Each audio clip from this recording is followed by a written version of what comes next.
The same drug authorities believe is responsible for pop star Prince's death early last year is taking over the streets of Fargo, North Dakota. Star City's Bailey Hurley got the exclusive interview. That's right, Michael. A tip to Fargo police led to the arrest of a local drug dealer. He had a large amount of the dangerous opioid called fentanyl that's responsible for the deaths of many young people in the community. I sat down with him and learned just how easy it is for teens to get their hands on this addicting and deadly drug. If you do drugs, you will end up in jail. I don't feel that I am a dumb person or really a bad person, but yet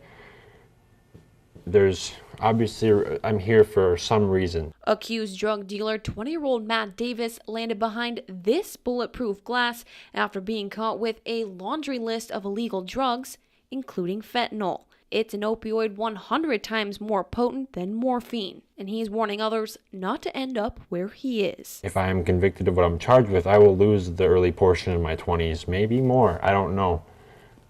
And that nothing is worth that, especially not a drug, and it's killing people. Davis says most young people don't think about the consequences of getting caught up in hard drugs. He says even he didn't think he would end up in this kind of trouble.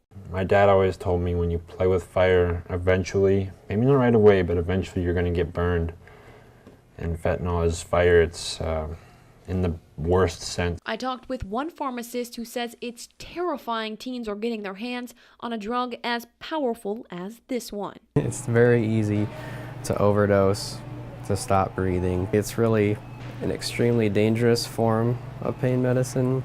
It's unpredictable what it's going to do to you, and it's not going to be good. Just 2 years ago, when Davis was in high school, he says he had never even heard of fentanyl. But now he says it's easy to get and in high demand among a lot of young people. Your loved ones will be the biggest victims if you choose to do drugs and you choose to do fentanyl. Davis says even though his parents and teachers talked to him about the dangers of drugs, he's facing a prison sentence for the second time. Oftentimes when you're young, you don't quite realize how much you're gambling with stuff. Don't gamble with drugs is the message Davis says he hopes saves at least one person's life.